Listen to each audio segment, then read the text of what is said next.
Eagle మీడియాను వీక్షిస్తున్నటువంటి అందరికీ హృదయపూర్వక నమస్సులు. నా పేరు ప్రభాకరాచారి, దశమహావిద్య ఉపాసకుని. నా దగ్గరికి చాలామంది వస్తుంటారండి. గురుగారు, మేము చాలా సమస్యలలో ఉన్నాము, చాలా రకాలైనటువంటి సమస్యలు ఎదుర్కొంటున్నాము అని. మీరు మొదటి నుండి ఉన్నారా ఇలా అంటే లేదు, మొదటి నుండి ఒక మంచి స్థాయిలోనే ఉన్నారు. కొంతమంది అయితే కష్టపడుతూ ఒక చిన్న స్థాయి నుండి ఒక మంచి అపురూపమైనటువంటి స్థాయికి, అంటే అందరూ గౌరవించేటువంటి స్థాయికి ఎదుగుతారు. కానీ సడన్గా ఫాల్ అవుతుందండి, సడన్గా ప్రాబ్లమ్స్ ఎదురవుతాయి. వాళ్ళు పడడము మళ్ళీ పైకి లేవాలంటే సాధ్యం కాదు, అంత స్థితికి వెళ్ళిపోతారు. చాలా ఇలా జరుగుతూ ఉంటుంది. ఇలా జరగడానికి ముఖ్యమైనటువంటి కారణం ఏంటంటే మీరంతా కూడా అన్కాన్షియస్లో ఉండడమే. ఈ అన్కాన్షియస్ అనేటువంటి వర్డ్ కనుక మీరు పక్కన పెట్టినట్టయితే, ఇక్కడ మీరు ఏదైనా ఒక బిజినెస్ చేయాలన్నా లేదా ఇంకా ఏదైనా కూడా మీరు చేయాలి అనుకుంటే మీరు దాని గురించి పరిపూర్ణంగా తెలుసుకున్న తర్వాత మాత్రమే మీరు చేయాలి.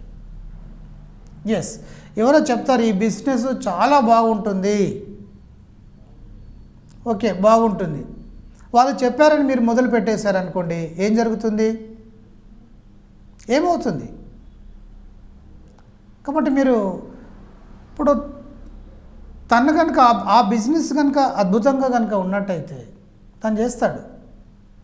తను చేయకుండా మీకు చెప్పాడు, సరే ఇందులో ఎంతవరకు వాస్తవం ఉంది అని చెప్పేసి మీరు ఆ బిజినెస్ పట్ల అంటే అన్ని విషయాలు కూడా గ్యాదర్ చేయాలి.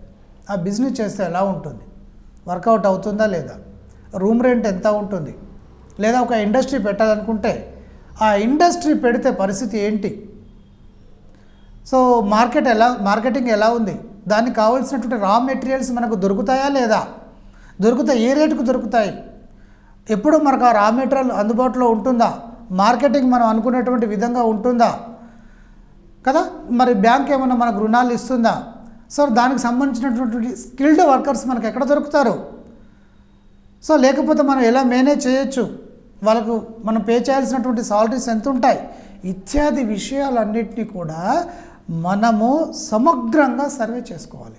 అవసరమైతే ఎక్స్పర్ట్స్ దగ్గరికి వెళ్ళాలి, కండ్ల నిండారా చూసి రావాలి, మనం కళ్ళతో చూడాలి. సో దాని అన్ని విషయాలు మనం పరిపూర్ణంగా ఎంక్వైరీ చేసిన తర్వాత మాత్రమే ఎస్ ఈ విధానానికి నేను అనుకూలంగా ఉంటాను, నేను ఈ విధంగా కష్టపడతాను, మా ఫ్యామిలీ వాళ్ళు కూడా సపోర్ట్ చేస్తారు అని మీరు అనుకున్న తర్వాత మాత్రమే మీరు ఆ బిజినెస్ను స్టార్ట్ చేయాలి. అలా చేయరండి, ఏం జరుగుతుంది, నష్టపోక ఏం చేస్తారు. ఒక అతను వచ్చాడు, చాలా బాధ అనిపించింది, ఒక లారీతోని స్టార్ట్ చేశాడు క్లీనర్గా, అలా దాదాపు 2 కోట్లు కూడబెట్టాడు. అంటే ఆ టైం అలా వచ్చింది. ఆ తర్వాత ఒక లారీకి ఓనర్ అయ్యాడు. అలా ఫీల్డ్ అనుభవం ఉంది కాబట్టి తీసుకుంటూ వెళ్ళాడు, డబ్బులు సంపాదించాడు. ఆ సంపాదించినటువంటి డబ్బులు ఏం చేశాడో తెలుసా, ఎవరో అతనికి ఒక ఫ్రెండ్ వచ్చాడు, ఆయన రియల్ ఎస్టేట్లో టాప్ అంట. సో మాట కలిసి కొద్ది రోజుల తర్వాత నా దగ్గర పెట్టేసేయండి, మనం రియల్ ఎస్టేట్ ఇంకా అద్భుతంగా ఉంటుంది, చాలా ఈజీగా డబ్బులు సంపాదించవచ్చు అని ఇచ్చేసాడు. 2 crores అడిగినప్పుడల్లా డబ్బులు ఇచ్చేస్తున్నాడు. సరే పత్రం అన్నీ ఉన్నాయి, కలిసి బిజినెస్ చేస్తాం. లాస్ట్కి ఏం చేశాడంటే, నీకు వచ్చినటువంటి వాటా అక్కడ ల్యాండ్ ఉంది చూసుకో అని, ఒక 4 సంవత్సరాల తర్వాత ఈయన ఎట్లాగో డెవలప్ అవుతుంది అనేటువంటి ఉద్దేశంతో ఇంట్లో ఒక 40 లక్షలు అప్పు కూడా తీసుకొచ్చాడు, వడ్డీతో కలిపి దాదాపు 70-80 లక్షలు అయినాయి. ఇక్కడ ఏంటి పరిస్థితి, ఆయన ల్యాండ్ చూపిస్తే అసలు ఆ విలువైనటువంటి ల్యాండ్ కాదు, ఈయనకు తెలియదు, నమ్మకంగా ఇచ్చాడు, జరిగింది ఏంటి,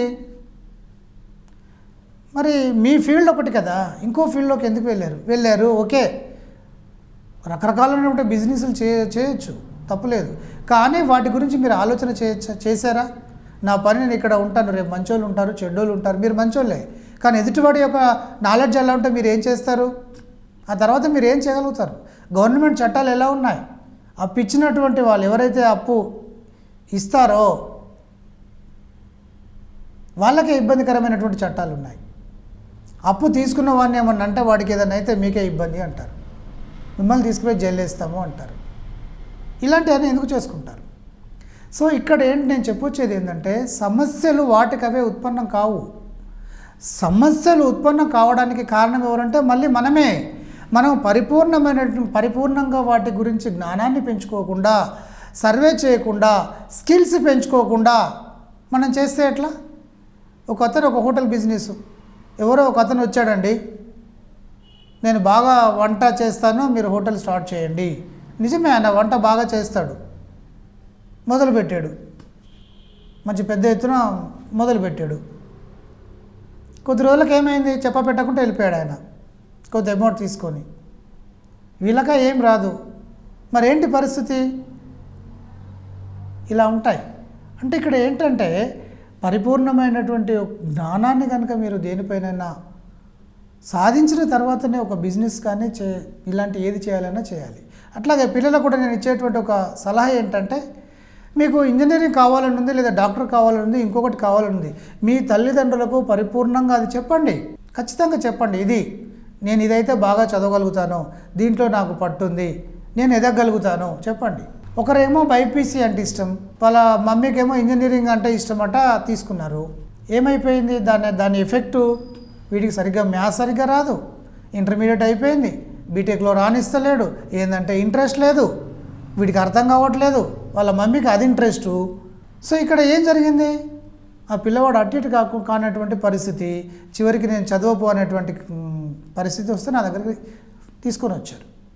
ఇక్కడ ఏంటంటే చాలా విషయాలను మనం గమనించి మంచి చెడులు అన్నిటినీ మనం ఆలోచన చేసిన తర్వాత మాత్రమే ముందుకు వెళ్ళాలి.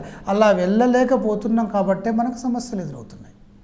కాబట్టి సమస్యలు అనేటువంటి మనకు మనమే తెలియనితనంతోనో, లేకపోతే ఎవరో వచ్చేసి వాక్చాతుర్యం బాగా ఉంటుంది, మనకు వాళ్ళు లెక్కలేసి చూపిస్తే మనం 1,00,000 పెడితే 10 లక్షలు వచ్చేటట్టు ఉంటుంది సంవత్సరం తిరిగే సరికల్లా. మరి అది నమ్మేస్తాం, ఆ చాకచక్యం వాళ్ళకు ఉంటుంది. ఇది నిజమెంత, అబద్ధం ఎంత, ఇది కనుక అయినట్టయితే వాళ్ళే చేసుకోవచ్చు కదా, మన దగ్గర రావాల్సినటువంటి అవసరం ఏముంది? 1,00,000కు నీకు సంవత్సరంలో 10 లక్షలు చేసినప్పుడు 10 లక్షలకు ఇంకో చేసుకుంటాడు కదా, ఇంకో సంవత్సరం కల్లా కోట్ చేసుకుంటాడు కదా. మరి మన దగ్గరికి రావాల్సినటువంటి అవసరం ఏముంది? ఇన్ని లెక్కలేంటి? ఇవన్నిటినీ కూడా మనం ఎవరు దగ్గరికి వచ్చినా కూడా ఒక సిస్టమేటిక్గా ఆలోచన చేసిన తర్వాతనే చేస్తేనే మనం ఏదైనా విజయం సాధిస్తాం. ఇలాంటి విషయాలలో చాలా జాగ్రత్తగా ఉండాలి. సమస్యలు ఈ కారణం వల్ల మనకు ఎక్కువ ఉత్పన్నమవుతున్నాయి. అదొకటే కాదండి, మనము సామర్థ్యాన్ని పెంచుకోకపోవడం కూడా సమస్యలకు మన సమస్యలకు కారణమవుతున్నాయి. మన సామర్థ్యాన్ని మనం పెంచుకోవాలి. సపోజ్ మీరు ఒక ఇండస్ట్రీ పెట్టుకున్నారు, ఇండస్ట్రీ పెరుగుతుందండి. సో దాన్ని మెయింటైన్ చేసేటువంటి సమస్తమైనటువంటి శక్తి సామర్థ్యాలు మీరు పెట్టుకోవాలి, తయారు చేసుకోవాలి. అది చేయకపోతే దానిని మీరు మెయింటైన్ చేయలేక మీరు ఇబ్బందుల పాలు కావాల్సి వస్తుంటుంది. ఆ శక్తి సామర్థ్యాలను ఎప్పటికప్పుడు మీరు అప్డేట్ చేసుకుంటూ, జ్ఞానాన్ని పెంచుకుంటూ, అలర్ట్గా, అవేర్నెస్గా ఉన్నప్పుడు మాత్రమే మీరు పరిపూర్ణమైనటువంటి విజయాలు సాధిస్తారు. లేకపోతే మీరు ఇబ్బందులు పాలు కాక తప్పదు. కాబట్టి మీరు ఎప్పుడు కూడా అలర్ట్గా ఉండండి. థ్యాంక్ యూ ఫర్ వాచింగ్ అండి. నమస్తే. ఈ ఛానల్ని సబ్స్క్రైబ్ చేయండి. మా వీడియో కనుక మీకు నచ్చినట్టయితే కామెంట్ చేయండి, లైక్ చేయండి, షేర్ చేయండి.